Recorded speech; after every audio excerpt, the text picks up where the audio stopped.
Welcome to Tea and Cornbread, a conversation with Sean and Tracy, where warmth, wisdom, and community come together. Just like a good meal shared with loved ones, our podcast brings heartfelt conversations with incredible people who are making a difference. We spotlight community leaders, change makers, and everyday heroes who uplift, encourage, and support those around them. Grab a cup of tea, pull up a chair, and join us as we share inspiring stories, real talk, and a whole lot of love. Because when we come together, we nourish more than just our bodies. We feed our souls. All right. Hey, y'all. Hey. It's Tea and Cornbread. We back on the scene, ladies and gents. I am Sean Johnson. And I'm Tracy. We just want to welcome you to our Tea and Cornbread podcast. We have another special guest. You know what? All our guests are special, but we have another special guest that we are going to be discussing an upcoming event with. Sean, you want to add anything to that? Duane Bowser is his name. He's an author. I'm going to go ahead and say it. Lisa Williams been spreading his name, put that book out there. Yes. So what we're going to do right now in these next few moments is speak with Duane really quickly about our upcoming event that is happening on July 25th, Hoops for Life, downtown Grand Street. That is going to be 174 Grand. From 1 to 4. If you didn't get your book, get ready, because the author will be in the house. So, yes. With that said, we're going to roll right into it and introduce Duane Bowser. Duane, take it away. Tell us a little bit about yourself and the upcoming event. First of all, thanks for having me on the Tea and Cornbread podcast. I appreciate the opportunity. I'm looking forward to this event.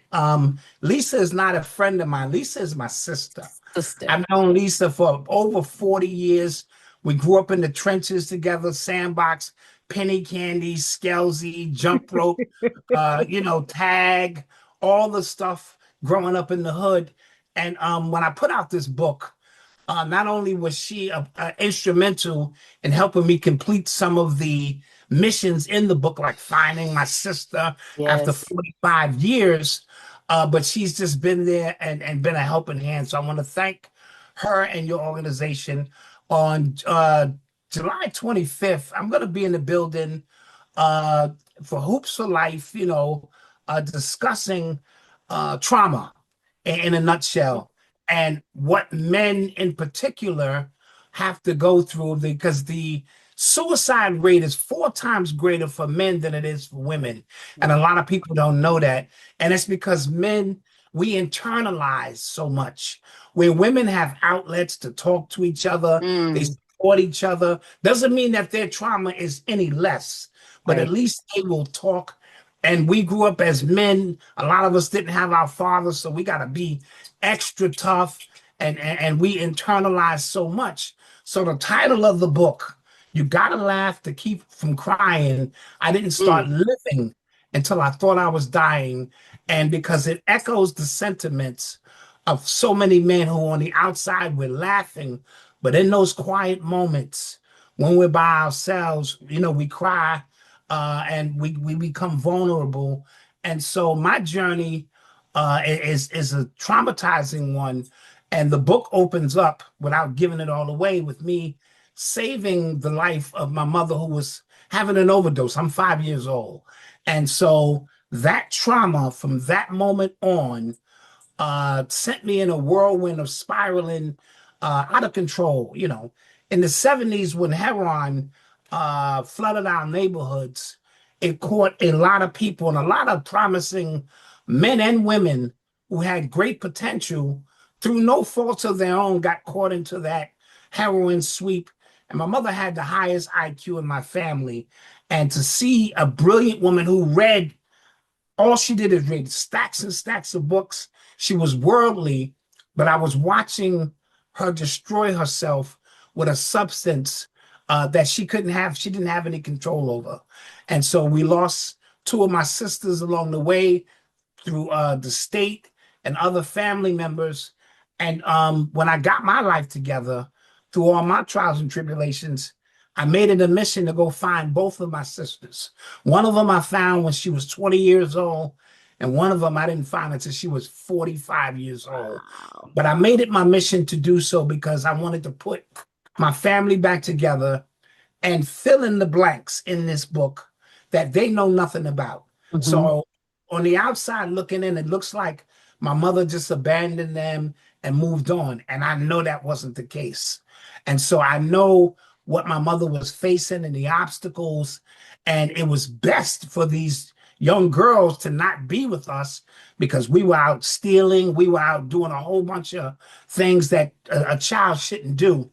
And so in the long run, I think they appreciated the book because it filled in some of the blanks, but it also gave them an understanding of how hard it is when substance abuse enters the picture, whether it's the crack era, this fentanyl era. If you get caught in that whirlwind, a lot of people don't recover. And so I watched the brilliance of my mother demise because of that. And I read the book. And when I start reading the book, I tell you no lie, I couldn't put it down. I called my sister from another mother and I said, we could rate this. Like you said, so many people went through, and I'm not saying everything you went through, I went through, but a lot of it resonated. Yeah. And I didn't put it down. I couldn't stop talking about it. That's and the then truth. she's saying, let me read it. And I'm like, you're gonna buy it because I don't want to give my book away. I did. I'm not gonna give my book away. And then You we're know like, what I mean? oh, we got to have him We on. got to have him on the show. So, like you said, with Lisa Williams doing Sisters in Spirit, it was a no-brainer that we get together and we discuss this book, because I do believe, just like you said, if you don't do anything but help one person, you're going to help one person. But something I do, like you said about your mom, is that she was very smart. And I think people think and look at people who are living different lives than we are, or we haven't walked that path, that those people don't have it all together. And they do. They're very smart. They're very, very, you know what I always say? I don't know a dumb criminal. Yeah. That's why they do this. They just get caught. They do crazy things. They, they're not, and this is what we have to stop looking at people from the outside all the time, just the physical. So definitely, I'm excited. I'm so excited. What do you hope to gain from the conversation that we're going to have on the 25th with Sisters in Spirit, Tea and Cornbread, and the audience that we'll be bringing? A transparent look at life. It's not always rosy. We have, and that's why the main title was The Hero's Journey, or the Shero's Journey, because what would a hero be if they didn't face any adversity in life? Even when you watch a superhero movie, Batman or whoever, they go through some trials and tribulations before they overcome. And I feel that's the narrative of life itself. We are tested constantly. Ups and downs and challenges. And those of us, no disrespect, we cut from a different cloth, Generation X. Say it again. Yes, when I talk to these young people, what they call hardship, it gives me a headache sometimes. They have no idea. Thank you. And so this book is about the hero's journey, the Shero's journey, overcoming challenges as they come, because they will continue to come. So meeting a bunch of beautiful people to discuss my life. And I also wrote this for my children because I've been on dialysis for the last over 20 years. So I lost my kidneys over 20 years ago, and they gave me about 4 years to live, unless I got a transplant. And so here I am 21 years later. But the significance of this is this. Needles is the thing I hate most in life, because I watched my mother use needles. I even held a string around her arm at times so she can find a vein, but I despise needles. But the law of attraction works weird. It doesn't always bring you the things you want. It brings you the things you think about. And so now here it is. Ironically, I need needles to survive. To stay alive.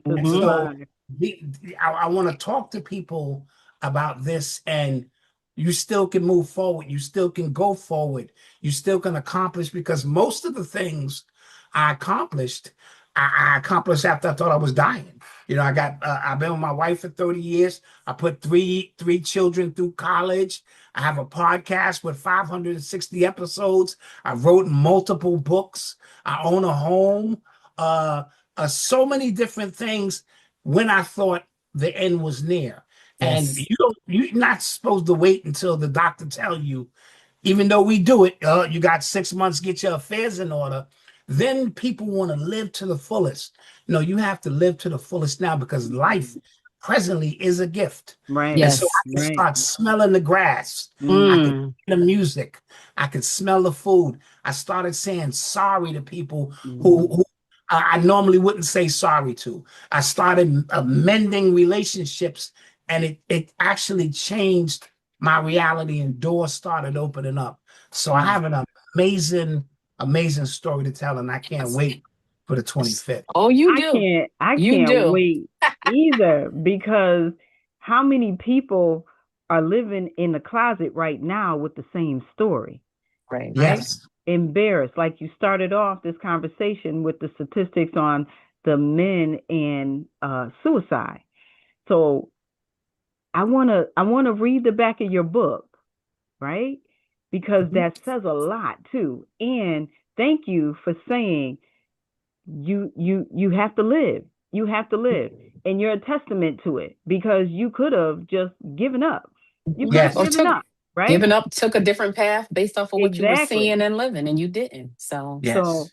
I wanna just read this because it's powerful. It really is powerful. This is like I said, this is powerful. The greater the pain, the louder the laughter. So much is hidden in laughter, and so much is revealed when we don't cry. I learned early on that pain doesn't always scream. Sometimes it jokes, it entertains, it smiles in front of a crowd, then suffers in silence. That's what I did. That's what so many of us do. You see, the greater the pain, the louder the laughter, not because we're okay, but because we're trying to survive. And the louder the laughter, the quieter the cries, not because we don't hurt, but because we're never given the space to fall apart. That right there, right? Mm. Talking to those men out there or those women that are quote unquote so strong, right? Yes. And built to be strong, built to, suck it up. All right. This story is not just about struggle, it's about silence, strength, and what happens when you carry your wounds so long they start to look like personality traits. Mm. Boom. It's Mm. about learning to love when you were raised in survival. It's about what happens when a little boy grows up in chaos and still finds a way to dream. What? Still finds a reason to fight, still finds the courage to write this book. Mm. If you ever smiled when you wanted to scream or held in tears because you thought no one would care, this is for you. Welcome to my story. Welcome to Gotta Laugh to Keep from Crying. Woo! mm. You know Woo! Thank what you. they say there? That sums it up, but it says a lot, like Sean said. Mm-hmm. We even masking, not crying, acting like you Yes. got big shoulders, Oh or my goodness. we assume such person is a Superman and a Superwoman. Yes. They all right. They all right. And That those be the need the ones most. Yes. who need it the most. Yep. Yes. We don't check on the ones we think are strong, but Yep. those are the ones who need it the most. Right. And you know, a good friend of mine just lost his best friend to suicide maybe about a year ago, Oh man. and there were no visible signs. But when he replayed the tape in his head, there were signs. He Yeah. just didn't pick them up, and so it's very important that we tell this story and we let men know it's okay. It's okay to Okay. cry. It's okay Yes. to let this out because what we endure or try our best to endure is a lot. And when you don't explode, you implode. Oh And Mm. yeah. that's another In, thing. in your My body kidneys, in your body thank you. My will be, kidneys yeah, exploded imploded. because Mm-hmm. I wasn't exploding, Yes. getting my Mm. feelings out, sharing, maybe even seeing therapy. And then I internalized it so much that my universe on the inside suffered for it. And so I'm really excited about just sharing, because I know it's a story that a lot of people have. They just tucked it away. And don't get me wrong, it took me 15 years to write this book, mainly because every time I came across and had to relive something traumatic, I put it down. I don't want to deal with that. I don't want to deal with that. And then I finally said, listen, I don't know. I don't want to take life for granted. I don't want my time here, because we're only here for a short period of time. If you make 85 summers and winters, you're blessed. Right. You know what I mean? Right. And so we take a lot of this for granted. And I didn't want to leave this story untold, when my grandchildren may want to ask, well, what was my granddad like? Yeah. So I finally sat down. I worked through the trauma. I worked through the pain. And the people I needed to give a copy of the book to first, my sisters and my ex-wife, you know what I'm saying? For me, not being a man and growing up and, all the things that you need to learn how to do. You need to learn how to be a man. Yeah. And if you don't have a man there in your life, you're going to make a lot of mistakes. And so I apologize to her and hopes that there's grace, because since then I've become the man that I should have been, but that's a process. And so I'm super excited about it, Oh, we're excited too. We cannot wait. We cannot wait. So tell all your friends and your family, your neighbors too. Come on down. July 25th. Hoops for Life, 174 Grand Street, 1 to 4. Duane Bowser. And I'll have a couple of my other books available. I wrote 20 years ago, I wrote a book called Hip Hop Decoded, from its ancient origins to its modern day matrix. And it deals with when hip hop was a positive force, when it was a message for the streets, and Public Enemy and Brand Nubian, and we felt good about ourselves, and we were young, and we were ran the red, black, and green. And then when corporations came in and took it over and made it about business, and then the sex, money, murder, violence came in. So this is a book on that. And then, because I deal with youth a lot, started after school programs out of my own apartment and basketball programs in the hood, this book is called Understanding Our Youth Through the Lens of Urban Culture. And so while the barbershop may just be a barbershop to other people, to us, maybe the only place you see grown men that can counsel you. Sometimes it's the only business that was Black owned in our neighborhood. That's true. And so that's why the barbershop was important. That's why church was important. And then I have one article, chapter that says the liquor store, the barbershop, the church, meaning on Friday you go to the liquor store, Saturday, or you go get a haircut. Sunday, you want to go to church to redeem yourself. And so the community that raises our young people and the environment that they're in is very important. The drug dealer is just as important as the mailman in our community. In our community. And so, yes, I'll have some of those available with me on the 25th as well. Oh, my nice. goodness. Awesome. We can't wait. Can't wait. We are so excited. So yes, so am I. Yes. All right. Yes. So listen, again, the name of the book is The Hero's Journey. Gotta laugh to keep from crying. I didn't start living until I thought I was dying. Listen, we could drop the mic right there. We could drop the mic right there. So listen, you guys want to come out and meet this incredible author on the 25th of July, which is a Saturday from 1 to 4 p.m. Get your book on Amazon to ahead of time if you want to read it before you get here. So, because we're doing a Q&A, TM Cornbread is going to be in the street. We're going to be with there. your questions. Don't forget Sistahs in Spirit to be there too. We're in collaboration with Sistahs in Spirit. Nice. And you bring your questions, because that's what this is about. Bring some questions. Let's bring some real tough questions. Yes. Tough questions. I'm coming with them. Don't worry, Duane. I got you. No. Yes. Both of us, right? And also bring a male, bring your husband, bring your brother, bring your sons. Yes. Bring your sons. Bring some Yeah. young men. You know, we're gonna Yes. try to see if we can get somebody to bring some young men so that they can Yes. see and understand and know, Yes. right? And then also, when we say young men, that could be a 20-year-old, that could be a 30-year-old, that Yes. could be a 40-year-old, Yep. that could Mm-hmm. be somebody that's like, you know what? I didn't check out. I want to check out, but right? Yeah. Yes. And this can hit somebody or someone that knows of a young man or a man in their life that's dealing with some tough stuff that they know that it's like, okay, wait a minute. Let me introduce him to somebody that's already been through. Let's get this book. And he'll have books on site for sale. He already Mm-hmm. introduced the other two books. Be ready. It's a $10 cover charge because we got refreshments for you. You're gonna come. This is gonna be a sit and learn, sit and have a real Yes. conversation. What do we call that? A round table type of thing, right? Yes. This is what we're Yes. gonna do. This is what we're gonna do. So I want to thank you again. Yes. We thank Time you so today. much. Can't Thank wait for you. Saturday the 25th. You got 2 Mhm. weeks, y'all, to get this book. Get this That's book. it. But you can That's read it right. in less than 2 weeks. I'm not finished with it, but I started it.